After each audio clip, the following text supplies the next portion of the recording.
नमस्कार साथियों, स्वागत है आपका ज्ञान दर्पण परिवार में। एक बार पुनः आप सभी लोगों का स्वागत है।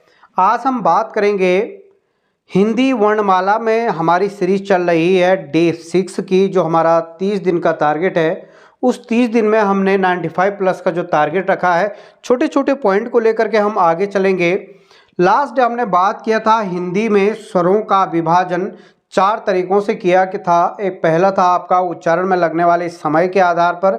2 प्रकार से हम लोग बात कर चुके थे। पहला था हमारा मूल या ह्रस्व स्वर, दूसरा था दीर्घ या संधि स्वर।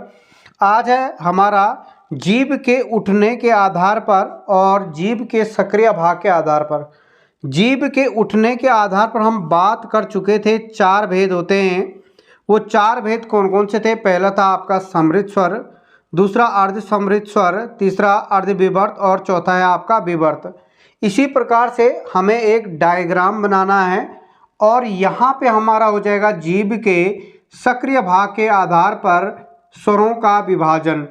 इसी डायग्राम में हमारे 2 प्रकार के प्रश्न बनने वाले हैं और इन 2 प्रकार के प्रश्नों को हम किस तरीके से याद करेंगे। एक छोटा सा डायग्राम आपको याद करना है, ज़्यादा कुछ यहाँ पे नहीं किया है।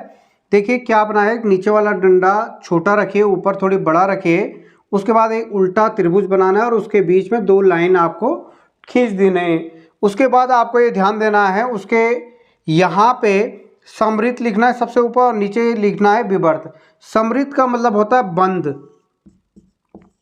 समृद्ध का मतलब होता है बंद और विवर्त का मतलब होता है खुला हुआ।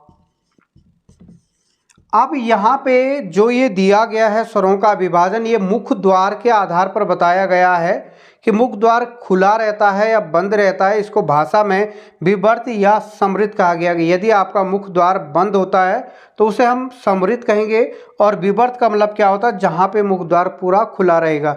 तो देखिए आपको याद पहले हम करेंगे जीभ के उठने के आधार पर कौन कौन से आपके जो हमारे 11 स्वर होते हैं यहाँ पे, लेकिन 11 नहीं, यहाँ पे 10 स्वरों को लिया जाता है।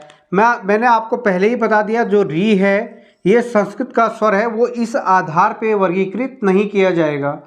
तो हमें ये देखना है जीभ के उठने के आधार पर अगर हम लोग बात करें समृद्ध का मतलब, कई बार सिंपल प्रश्न ये बना देगा समृद्ध का अर्थ होता है, विवर्त का अर्थ होता है। तो विवर्त का अर्थ होता है खुला हुआ, अर्ध विवर्त का होता है आधा खुला, अर्ध समृद्ध का होता है आधा बंद और समृद्ध का मतलब क्या होगा? आपका पूरा बंद एक तरीके से। अब यहाँ पे देखिए सबसे पहले हम बात करेंगे कि निम्न में से अगर हम यहाँ पे अ से लेकर के अ आ, ई उ री, ए, आई, ओ और आउ को अगर लिखते हैं, यहाँ पे री का वर्गीकरण इस आधार पे नहीं किया जाएगा जिह्वा के प्रयोग के आधार पर, क्योंकि री का उच्चारण इस तरीके से छोटी री के रूप में होता है।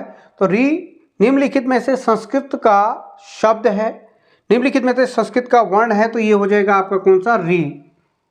तो आपको ये ध्यान देना है यहाँ पे कि जीभ के उठने के आधार पर अगर हम विवर्त ध्वनि की बात करें, इन्हीं 2 स्वरों को 4 प्रकार से विभाजित किया गया है। यही एक जटिल प्रश्न बनने वाला है। तो विवर्त का मतलब होता पूरा खुला, तो विवर्त जो इस लाइन पे आएगा वो विवर्त होगा। तो इस लाइन पे वो आ रहा है आपका आ को उच्चारण करते समय आपका मुख द्वार पूरा खुलता है। अगर हम लोग बोलते हैं तो वो विवर्त होगा। तो हिंदी वर्णमाला में विवर्त ध्वनियों की संख्या या विवर्त वर्णों की संख्या आएगा या विवर्त स्वरों की संख्या आएगा, तो वो क्या है आपका? एक आ अपने आप में है, वो ऑप्शन के आधार पे बन जाते हैं। इसी प्रकार से अर्ध विवर्त ध्वनियाँ कितनी हैं? तो अर्ध विवर्त ध्वनियाँ क्या आ जाएगा आपका? एक आ जाएगा आई, एक आ जाएगा अ और आउ, और ये वाला भी अ जिस पे चंद्रबिंदा लगा होगा उसे भी हम क्या कहेंगे? अर्ध विवर्त ध्वनि कहा जाता है। अर्ध समृद्ध की बात करेंगे तो ये हो जाएगा आपका ए और ये हो जाएगा आपका ओ। और अगर हम समृद्ध, देखिए आ में मुख द्वार खुल रहा है, ई ऊ और ऊ में लगभग मुख द्वार बंद रहता है। मुख द्वार पूरा बंद होगा तो उच्चारण हो नहीं सकता है, लेकिन हिंदी वेताओं ने इस तरीके से विभाजित किया है। देखिए करना कुछ नहीं है, इसी डायग्राम को अगर आप लोग बनाना चाहो तो यहाँ पे इस तरीके से एक हमने ऊपर का डंडा बड़ा, नीचे छोटा रखिए और बीच में मैंने कहा एक उल्टा त्रिभुज बना दीजिए और इसके बीच में क्या करना है, सबसे पहले 2 लाइन डाल दीजिए। इस लाइन को पूरे तरीके से अगर हम लोग इस तरीके से डाल दें, अब जो ये उल्टा त्रिभुज है, इस त्रिभुज में क्या लिखना है हमें, जो ह्रस्व स्वर है हमारे, ह्रस्व का मतलब क्या होता है, छोटे छोटे स्वर आपके क्या थे, अ, ई और यहाँ पे क्या था आपका ओ। क्लॉकवाइज चलिए, जैसे घड़ी की दिशा में, री यहाँ पे नहीं लेना है। छोटे त्रिभुज में हमेशा हमारा क्या चलेगा, ह्रस्व स्वर ही लिखने हैं। उसके अलावा अब ई का बड़ा रूप इधर क्या हो जाएगा, बड़ा ई हो जाएगा, ऊ का बड़ा रूप उधर क्या हो जाएगा, बड़ा ऊ हो जाएगा। देखिए, और यहाँ पे क्या हो जाएगा आपका आ हो जाएगा। इसके अलावा यहाँ पे ए, आई, ओ और यहाँ पे क्या हो जाएगा, आओ। यही चीज यहाँ पे बनाया है, ये ध्यान दीजिए। तो इस डायग्राम को बनाने में आपके एक तो आपका ये पूरा क्लियर हो जाएगा, और एक ही डायग्राम में अगर हम बात करें जीभ के सक्रिय भाग के आधार पे, स्वरों का वर्गीकरण जो तीसरा आधार था वो था जीभ के सक्रिय भाग के आधार पे 3 प्रकार से विभाजित किए जाते हैं। पहला होता है आपका अग्र स्वर, दूसरा मध्य स्वर और तीसरा क्या होता है, पश्च स्वर। इसी डायग्राम के बीच में हम लाइन खींच देते हैं इस तरीके से, तो जो इस लाइन से इधर वाले हो जाएंगे ये अग्र स्वर, बीच वाला क्या हो जाएगा मध्य स्वर, और इस डायग्राम लाइन से उधर वाले क्या हो जाएंगे पश्च स्वर। तो सबसे पहले अग्र स्वर, तो अग्र स्वर क्या हो जाएगा आपके इस लाइन से इधर जो आ रहे हैं वो एक तो ये आ रहा है ई ई, तो इसको अगर हम ई हो गया, ए आई हो गया, ए और आई हो गया, और इधर क्या बचा, बाकी कुछ भी नहीं आ रहा। तो हिंदी वर्णमाला में अग्र स्वरों की संख्या कितनी होती है, 4। हिंदी वर्णमाला में अग्र स्वरों की संख्या कितनी होगी, 4 हो गई। मध्य स्वर, इस मध्य में इन 2 लाइनों के बीच में क्या आ रहा है, केवल अ, तो हिंदी वर्णमाला में मध्य स्वरों की संख्या कितनी होती है, केवल 1, वो क्या होता है आपका अ होता है। ये हमारे जिह्वा के प्रयोग के आधार पर किया गया है। अगर हम प्रैक्टिकली ये देखें तो यहाँ पे थोड़ी इतना क्लियर उच्चारण नहीं हो पाता है, लेकिन ये जिह्वा के प्रयोग के आधार पर आपको इस डायग्राम के माध्यम से समझना है, आपको 1 नंबर प्लस करना है, ये ध्यान दीजिए। अब पश्च स्वरों की संख्या कितनी हो गई, एक तो ये आ गया आपका ऊ, दूसरा आपका ये ऊ हो गया, फिर ओ हो गया, आऊ हो गया, और ये क्या आ रहा आपका आ। इसको स्वर नहीं माना जाता, लेकिन जो डायग्राम है एनसीईआरटी का वहाँ पे ये दिया गया है, इसलिए हमने ये भी यहाँ पे इसका जिक्र कर दिया है, उ ओ आऊ और आ। तो जो आपके पश्च स्वर हो गए वो पश्च स्वरों की संख्या कितनी हो गई, 1 2 3 4 और कितने हो गए 5। तो हिंदी वर्णमाला में पश्च स्वरों की संख्या कितनी होती है, 5 होती है। मध्य स्वर की संख्या कितनी होती है, 1 होती है। अग्र स्वर की संख्या कितनी हो गई आपकी, 4 होती है। तो इस प्रकार से हमारे 2 आधार पर हिंदी वर्णमाला में जो स्वरों का वर्गीकरण है वो पूरा हो जाता है। पहला आपका जीभ के उठने के आधार पर 4 भेद, जीभ के सक्रिय भाग के आधार पर 3 भेद, अग्र स्वर, मध्य स्वर और पश्च स्वर। एक बार 2-3 बार अगर इसे डायग्राम को बनाते हो तो इतना जटिल यहाँ पे नहीं बनता है, ये ध्यान दीजिए। और चौथा और लास्ट भेद हमारा बनता है ओष्ठ की आकृति के आधार पर।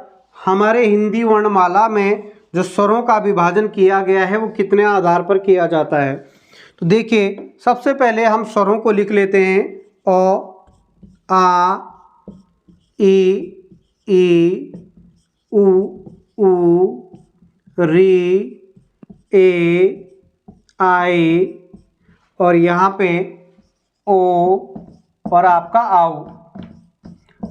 ओष्ठ की आकृति के आधार पर, ओष्ठ की आकृति के आधार पर 2 प्रकार से स्वरों को विभाजित किया गया है। पहला होता आपका वृत्तमुखी, वृत्तमुखी, और दूसरा होता आपका अवृत्तमुखी, अवृत्तमुखी। वृत्तमुखी को गोलिया भी कहा जाता है, गोलिया, और अवृत्तमुखी को अगोलिया,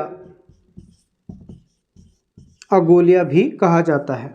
अर्थात हिंदी वर्णमाला में ऐसे स्वर जिनको उच्चारित करने में हमारी ओष्ठ की आकृति गोल होती है उन्हें वृत्तमुखी कहा जाता है या गोलिया कहा जाता है।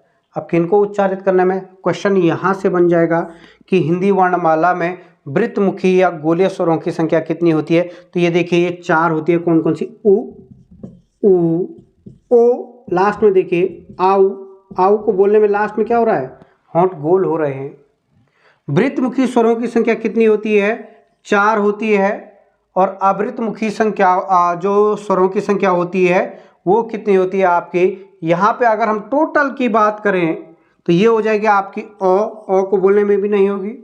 आ, ई, ए आई, ओ आओ को हटा दीजिए, ए आई। तो यहाँ पे अगर हम लोग बात करें ओ आ ई ए, ऊ ए आई, ए और आई, री को हम यहाँ पे नहीं लेते हैं। अगर री मैंने पहले ही बता दिया, री को केवल हम उच्चारण में लगने वाले ह्रस्व और दीर्घ में लेंगे। बाकी यहाँ पे इनकी संख्या कितनी हो जाती है आपकी? 6 हो जाएगी, ये ध्यान दीजिए। तो हिंदी वर्णमाला में 4 प्रकार से स्वरों का विभाजित किया गया। पहला आपका उच्चारण में लगने वाले समय के आधार पर 2 भेद होते हैं, ह्रस्व स्वर, दीर्घ स्वर, जिन्हें हम मूल स्वर या संधि स्वर भी कहा जाता है। दूसरा आपका स्वरों का विभाजन होता है जीभ के उठने के आधार पर। 4 भेद होते हैं जो हमने इस डायग्राम में सीखा था। तीसरा आपका होता है जीभ के सक्रिय भाग के आधार पर अग्र स्वर, मध्य स्वर और पश्च स्वर। और चौथा जो भेद है वो है 2 प्रकार के होते हैं, ओष्ठ की आकृति के आधार पर वृत्तमुखी और अवृत्तमुखी। वृत्तमुखी स्वरों की संख्या कितनी होती है? 4 होती है, उ, ओ आओ। और अवृत्तमुखी की संख्या कितनी हो जाएगी यहाँ पे? 6 होती है। तो आज और केवल हम ये बात करेंगे हिंदी में स्वरों का विभाजन। ठीक इसी प्रकार से हम बात करने वाले हैं आगे व्यंजन के बारे में। व्यंजन के भेद कितने होते हैं, व्यंजनों का वर्गीकरण कैसे किया जाता है। दोस्तों ये चीज़ बहुत ज़रूरी है सीखना आगे आने वाले, क्योंकि मैंने कहा इसी के आधार पे हमारी संधि होने वाली है, इसी के आधार पे हम लोग छंदों को पढ़ेंगे, इसी के आधार पे अलंकारों का वर्गीकरण किया जाएगा। तो ये हिंदी का बेस है, हिंदी का जड़ है। तो आज के लिए केवल और केवल मैं इतना ही बता रहा हूँ कि हिंदी में स्वरों का विभाजन, जो अन्य 3 भेद थे वो कौन कौन से थे। तो आज के लिए इतना ही रखिए। सभी का धन्यवाद।